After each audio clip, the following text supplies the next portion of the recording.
మన పురాణములు మీ ఆర్జే సునీతతో.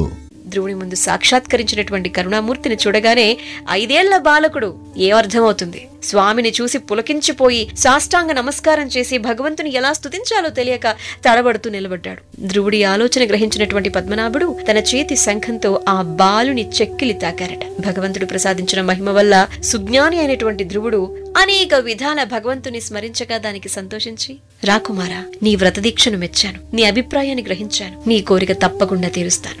గ్రహాలు, నక్షత్రాలు, తారాగణాలు, సప్తర్షి మండలము, జ్యోతిశ్చక్రము దేనిని చూసి ప్రదక్షిణ చేసుకుంటూ ఉంటారో అటువంటి ధ్రువక్షితి అనేటువంటి మహోన్నతమైన స్థానాన్ని 66,000 సంవత్సరాల తర్వాత నీకు అనుగ్రహించబోతున్నారు. ఇది ఎవ్వరూ ఎప్పుడూ పొందలేనిది. 3 లోకాలు నశించేటప్పుడు కూడా అది ప్రకాశిస్తూనే ఉంటుంది. అంతవరకు నీ తండ్రి రాజ్యాన్ని ధర్మ మార్గాన్ని పరిపాలిస్తావు అని చెప్పి ధ్రువుడి కోర్కెలను తీర్చి అతను చూస్తూ ఉండంగానే నారాయణుడు అంతర్ధానమయ్యారట. హరి అనుగ్రహం అందుకుని ధ్రువుడు తిరిగి వస్తున్నాడు అన్నటువంటి విషయం తెలుసుకున్నాడు ఉత్తానపాదుడు.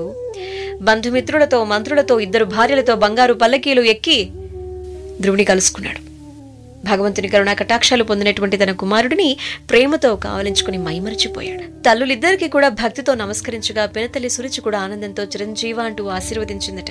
భగవంతుని దయకు పాత్రుడైన వారిని అందరూ కూడా అనుకూల భావంతో చూస్తారు. వారికి శత్రువులు ఎక్కడా ఉండరు.